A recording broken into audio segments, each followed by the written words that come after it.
Hello everybody and welcome to my channel. It's Dawn here from the International College of Energy Healing.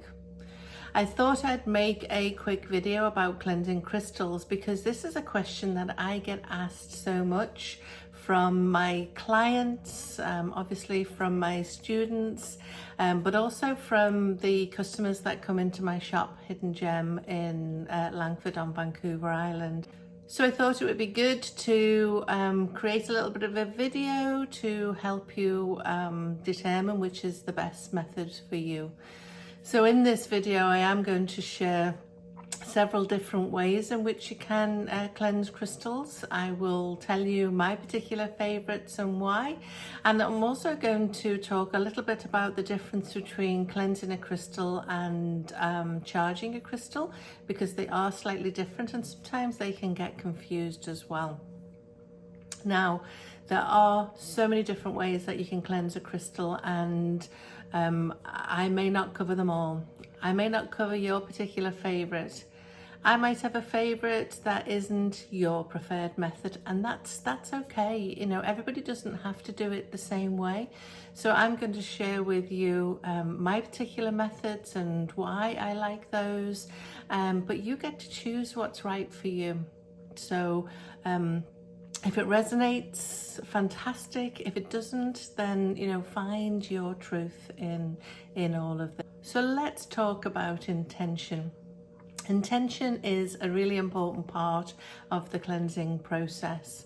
It enables you to be an active participant because you're setting and holding an outcome for what you're trying to achieve. So rather than kind of passively, you know, allowing the methods to do the work, you're actually part of the process by holding an intention. Now, to do that, you know, it's nice to be in a kind of calm, centered heart space, but also be clear in your mind about what the process, what you want to achieve as the outcome for the process. So for cleansing a crystal, for me, it's, you know, clearing the crystal of any stale or stuck energy, or any energy that doesn't serve either the crystal, the purpose that I want to use it for, or me. And I hold that intention throughout the process. Now, I can have a little conversation in my head about that intention. You know, I can create a mantra for that.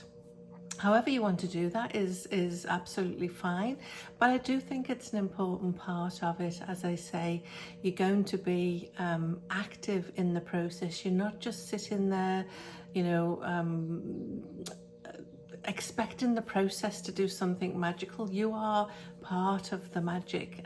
So I really like to set an intention. I also like to make sure that in that conversation that I have, that I'm asking either the universe or the earth to recycle the energy that is being cleared. You know, when we're doing energy clearing, sometimes it's you know, it is kind of stale, dense, stuck energy, and we're sending it out to get stuck who knows where. So I always like to make sure that there's a recycling piece to the energy clearing process. So I just ask the earth or the universe to recycle the energy and trust that that's going to happen. So there'll be a transmutation from anything, I'm going to say negative, I don't mean dark, but anything that doesn't serve you. There'll be a transmutation to light and positivity.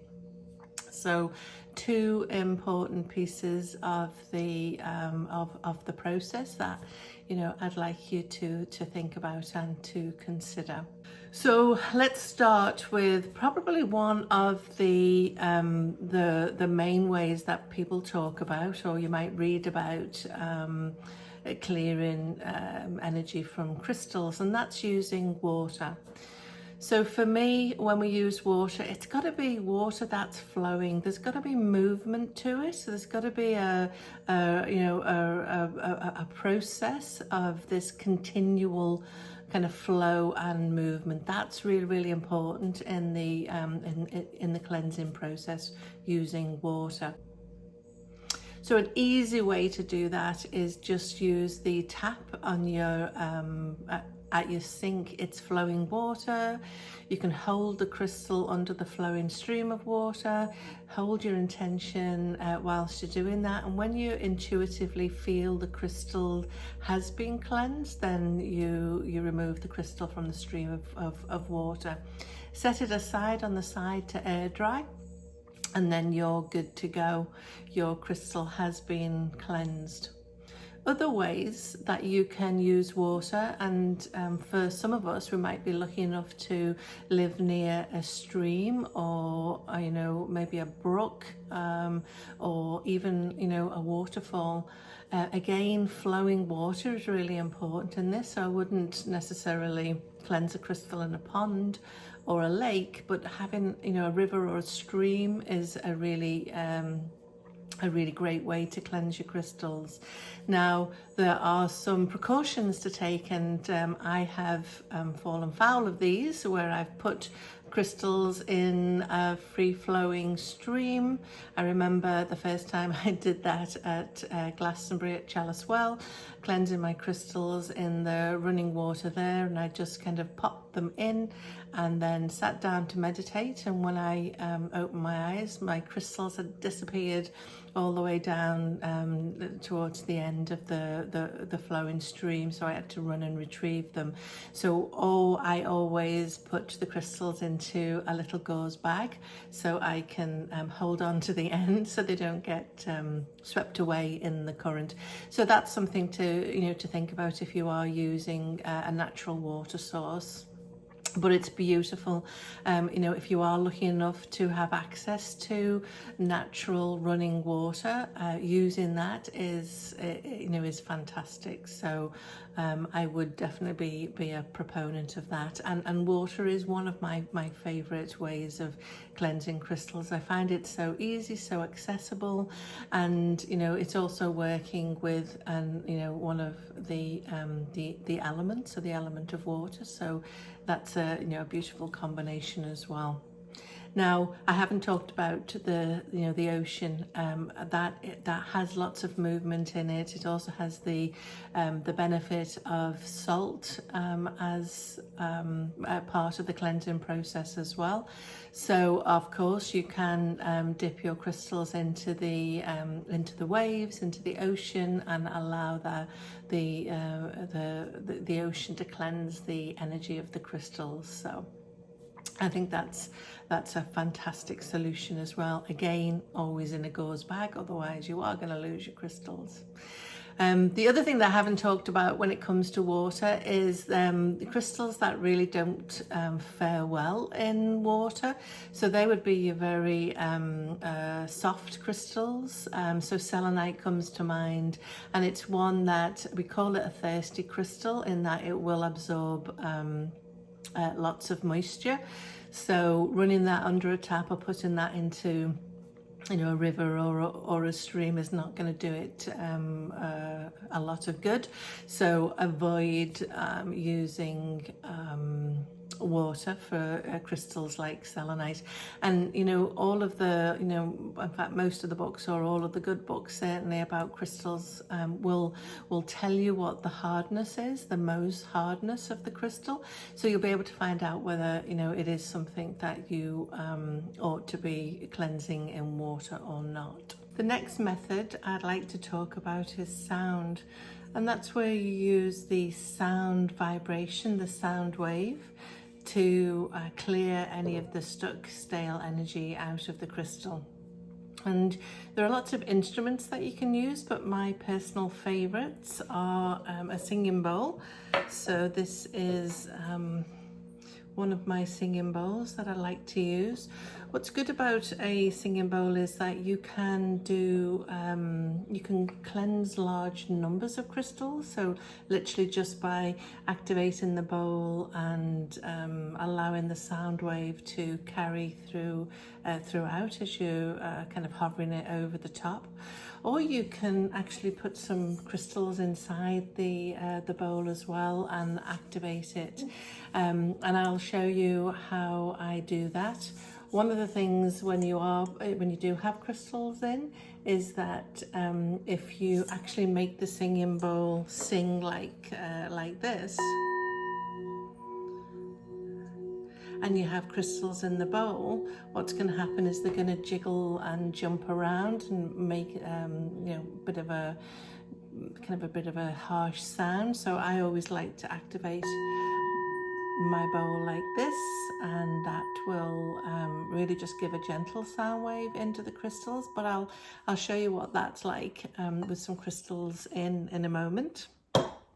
The other thing that I like to use for cleansing crystals with sound are my tincture bells. So that's what tincture bells look like. That's what they sound like. And again, you can use the bells to cleanse large numbers of crystals, or just one crystal, just by literally activating and hovering the sound over the crystal. So another fabulous instrument to use. You may have favorite instruments, so drums also beautiful. They create a fantastic sound wave that you can use to cleanse crystals. If you're a harpist, or you play the flute or whatever, you can use whatever instrument that you favor. They still produce a sound wave, and they're still really good for cleansing crystals. And don't forget your voice. I mean, our voice is the oldest sound healing instrument known to man and women. As we were able to make sound as a species, that sound has a vibration and can heal. So definitely don't be afraid to use your voice. Hold a note and allow the vibration to go through the crystals as well. So I'm just going to demonstrate those methods for you now.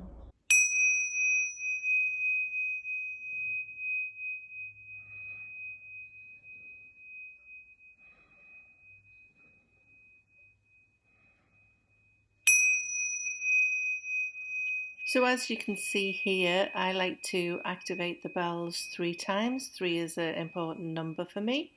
I also use the infinity symbol as well to seal the process. You can see here I'm using the singing bowl. I have a couple of crystals inside, and I'm just gently activating the bowl by striking it with the mallet, just very softly, and allowing the vibration to work through the crystals. Again, activating 3 times.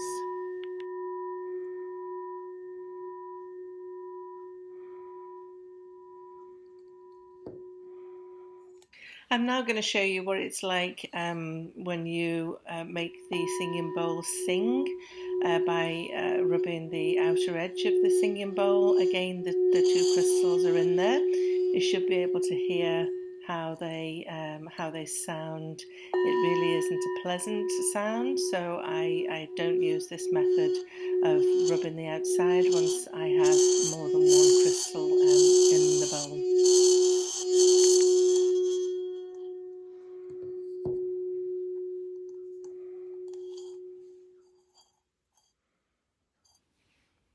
So I'm now going to show you with a couple of crystals in just how different it is when you just activate the bowl from the side. Even when you add a couple more crystals in, you are going to be able to hear a difference in tonality. So a much better way to do it when you have more than 1 crystal inside the bowl. The way that you can use the bowls to cleanse the crystals, as you can see, I'm activating the bowl and then just gently rotating the bowl over the top of the crystals. Again, a great way to cleanse large number of crystals. You could have 4 or 40. In my shop, I will use a singing bowl like this all around to cleanse the crystals and cleanse them well.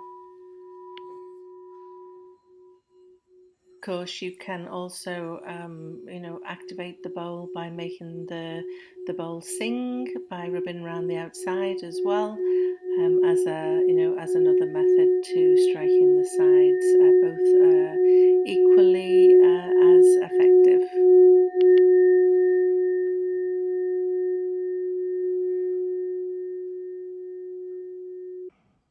The next method that we're going to explore is using smoke, sacred smoke, to cleanse the crystals. Often this is called smudging, and we tend to just view that as being sage smoke, but you can use a whole variety of different herbs that produce wonderful cleansing smoke, so you don't always have to go to sage. But basically the process is to light whichever dried herbs that you're using and extinguish the flame and allow the smoke to cleanse the crystals. Again, another good option to cleanse large numbers, so you can cleanse one or several. And it definitely is a method that I use on a regular basis as well. And of course, you also get the added bonus if you're cleansing your crystals inside your home, is that your home gets a bit of a cleanse as well. So you get a 2-for-1 there. Now, sage is a beautiful herb, and I sometimes use sage, but it isn't one of my most preferred. Certainly in the UK, when I was living there, I was taught to use lavender and nettle, so I would dry both of those and create smudge sticks, so a kind of a bundle of both of those, and when they were dried I would use the smoke from that combination to cleanse my crystals, and I still do that here now I'm living in Canada. Sometimes I'll put some sage in as well, but you can put lots of other different herbs into, sometimes I'll pop some rosemary in there as well. It smells delicious. So don't feel that you're prescribed to the one particular herb. Go with your gut and use something that you're comfortable with. Here on Vancouver Island, the Indigenous peoples use cedar as well as as sage. So the only thing that I would say is to be cautious about is, are the herbs that you are planning to use harmful to smell, to bring into your lung system, so always check that out. But apart from that, use your intuition, be guided to herbs that are going to work for you. Some people like to burn Palo Santo wood, which is another indigenous, it's not a herb, it's a wood that some cultures use. Not one of my favorites. I tend to stick to lavender and nettle. And another one that I'll often use is incense. So Nag Champa is my most favorite incense, so I will use that. But if I'm going to use other incense, I gravitate to the more natural incenses. So there's not an awful lot of chemicals that are kind of harmful to inhale. So play around, be expansive with your use of herbs. Don't feel that you have to stick to sage if you don't want to, and use something that you feel intuitively guided to, as long as it's safe to do so. So I'm going to just demonstrate some of those techniques for you now. Here I've just got some dried sage in a bowl that I'm lighting. Now they're pretty small leaves, so it has been hard to light these. You might want to use bigger dried leaves or pop them onto some charcoal. But the idea is that you direct the smoke. You can use your hand or a feather, and just waft the smoke over the crystals that you want to cleanse. It's a sage bundle that I made myself. It has got some dried sage. It's also got lavender and a little bit of nettle in the center. So the idea is that you just light it, allow the smoke to build, and again, like we did before, waft the smoke with your hand or with a feather, and just allow the smoke to swirl around the crystals. You can also hold the crystal directly into the smoke as well. How long for? Well, I think you know what I'm going to say, until you intuitively feel that they're cleansed. And remember, we're holding the intention as well throughout this process of clearing any stale, stuck energy out of the crystals.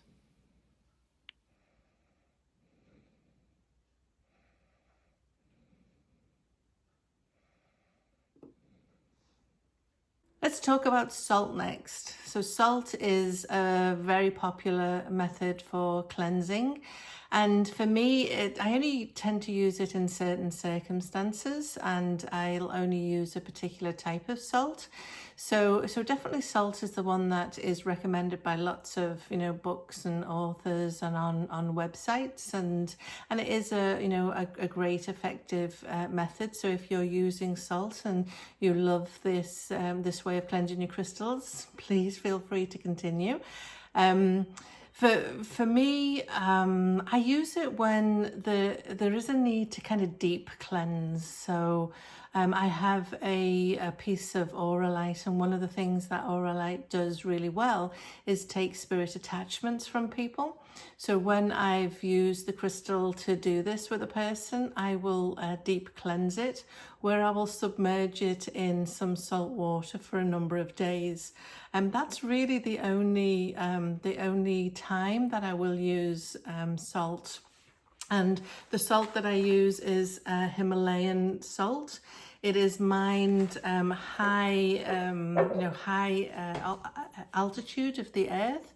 So it really corresponds with the element of air. So when it releases the energies out, it allows them to go up. If you use rock salt, then it's going to ground those energies. So I like to use Himalayan salt for that. It's got a very high light vibration. You can use the salt dried and just submerge the crystal in, but of course you've got to throw the salt away once you've cleansed the crystal. So you have to use a large amount of salt for that. So a more cost-effective way is to make a saltwater solution and submerge your crystal into that. And that's what I do if I'm deep cleansing a crystal. I'll use Himalayan salt, some water, give it a little swirl around, and pop my crystals in there for a couple of days. One of the things that I do find with salt is that it does leave a bit of a residue once the crystal is dried. So I'll often just need to wipe the crystal with a damp cloth. But it is an effective, way to cleanse crystals. And, as I say, it is a firm favourite of lots of people. For me, it is a deep cleansing method that I use, and only with Himalayan salt.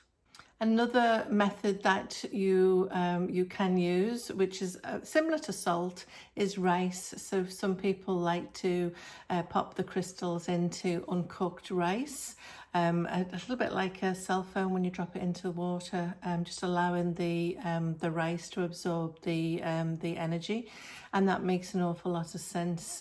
It's important after you've done that is that you don't cook the rice and eat it, because that would be consuming all of that stale stuck energy that you've just released from the crystal.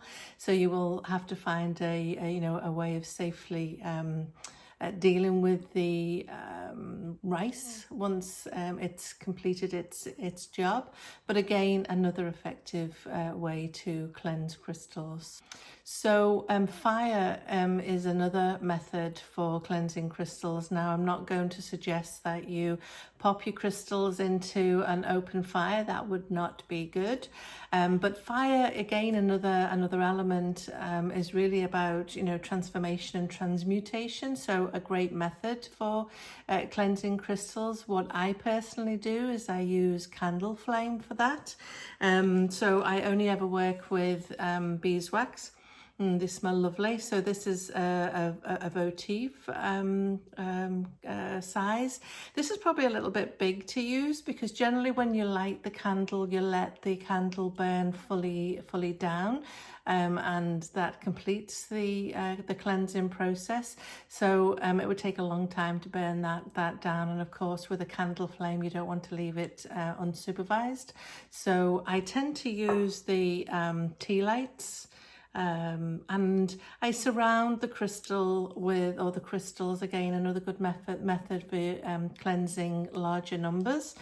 So I have, you know, 3 or 4 of the tea lights that I can encircle the group of crystals, and then, you know, light the candle flame, set the intention, and then allow the you know, the candle to fully burn out, and then the process is complete.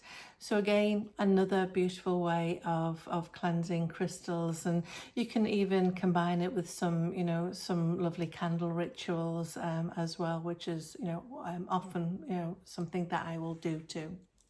Elixirs are a really good way of cleansing crystals, and a fantastic method where you can combine your own knowledge and understanding of crystals and corresponding items to bring about that intention.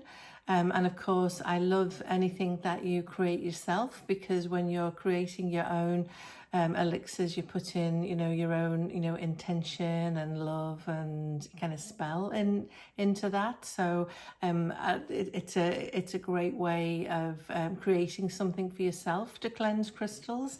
And you can just, you know, pop them into a little spray bottle so that you can spritz over the crystals, and you can bring together, you know, crystal essences, flower essences, you know, herbs, all different things that kind of bring together that kind of cleaning and cleansing intention.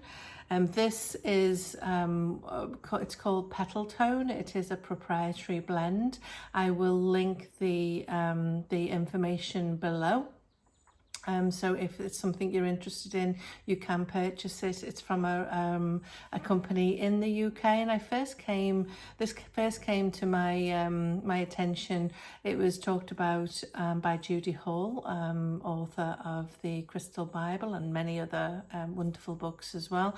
And she really recommended Petal Tone, so I got it to try it out myself, and it is a beautiful blend. It doesn't come like this. I put it into this bottle, so it comes in a fancier bottle, and it's a beautiful blend. But you can also make your own as well, and I think there's so much power in that, you know, in a spritzer bottle, just to spritz over your crystals. I think that's a beautiful way of cleansing them. Other crystals are great for cleansing too, and in particular amethyst is really good for that. So this is an amethyst point that I have, and you know, the point is is where the energy is focused. So if I'm cleansing a crystal, I'll want to have the point the point coming out, because it's taking away any of the energy that doesn't serve it anymore. So I will either put it on a amethyst bed, or I'll put some points around it, and I'll let the amethyst take away the stale stuck energy that I'm wanting to remove from the other crystals.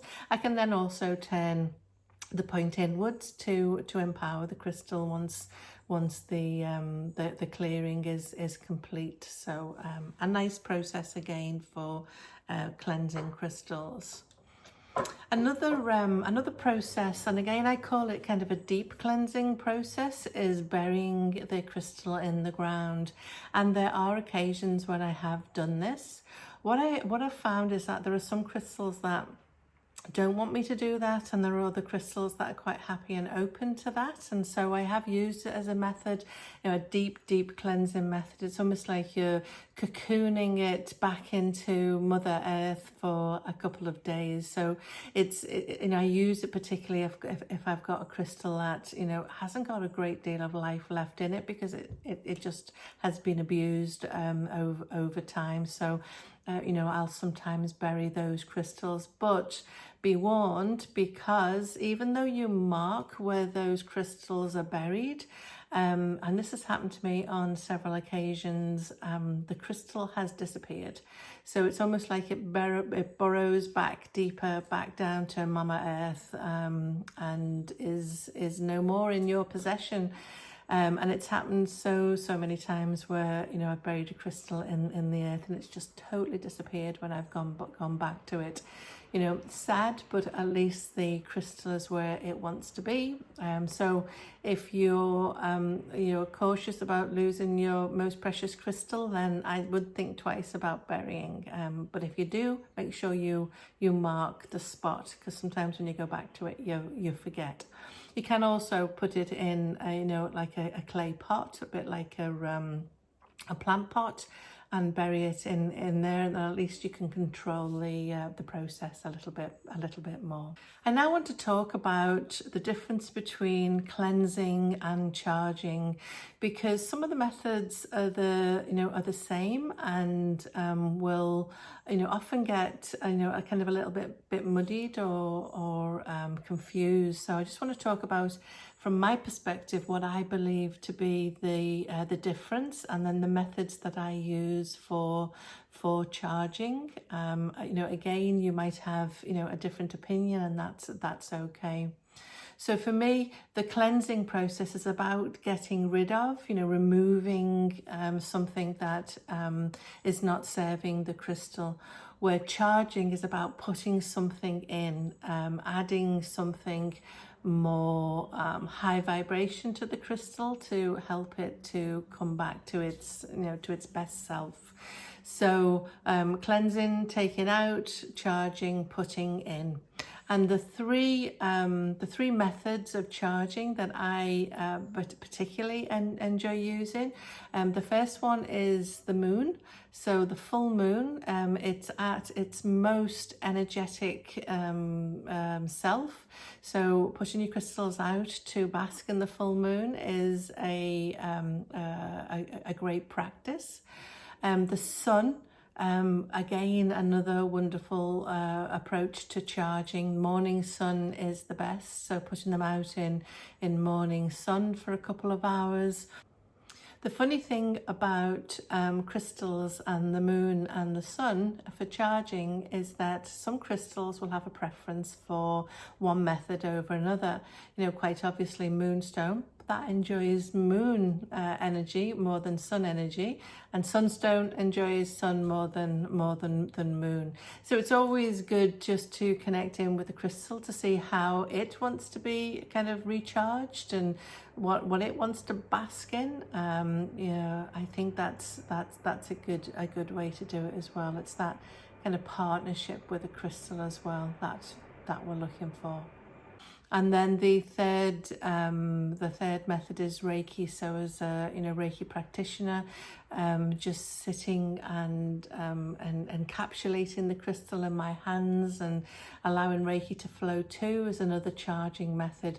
Now there are a lot of people that will use Reiki or the moon or the sun for clearing methods as well. That doesn't work for me. I think those three methods are about putting in. So I like to use them for charging the crystal.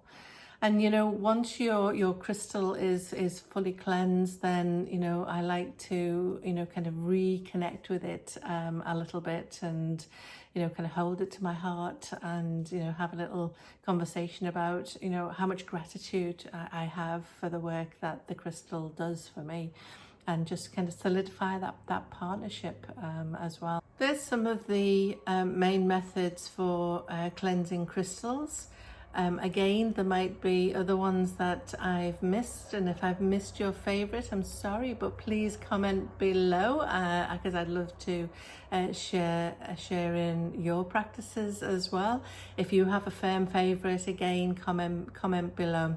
All I'm doing is sharing mine and the reasons why I gravitate towards those. I've also talked a little bit about, the difference between cleansing and charging and some of the methods that I use. My hope with this video is to give you a little bit of information, share with you some of the techniques that you can use so that you can really care for your crystal allies. That is the most important thing for me, is that we get to support the crystals to be their best selves. They're beautiful, balanced, high energy beings until we get them. And they have to, spend time in our energy with all of our earthly baggage that we have around us. So I think it is important for us to hold an intention for the crystal, to really support them so that they can give their best. They want to work with us, they want to support us, and I think it's just the right thing to do to help them to do that in the best way. So thank you for watching the video. If you've liked it, please comment below. And if you're interested in what we do at the college, you can visit us on our website at www.internationalcollegeofenergyhealing.com or our Facebook page of the same name. I'll also put the links below.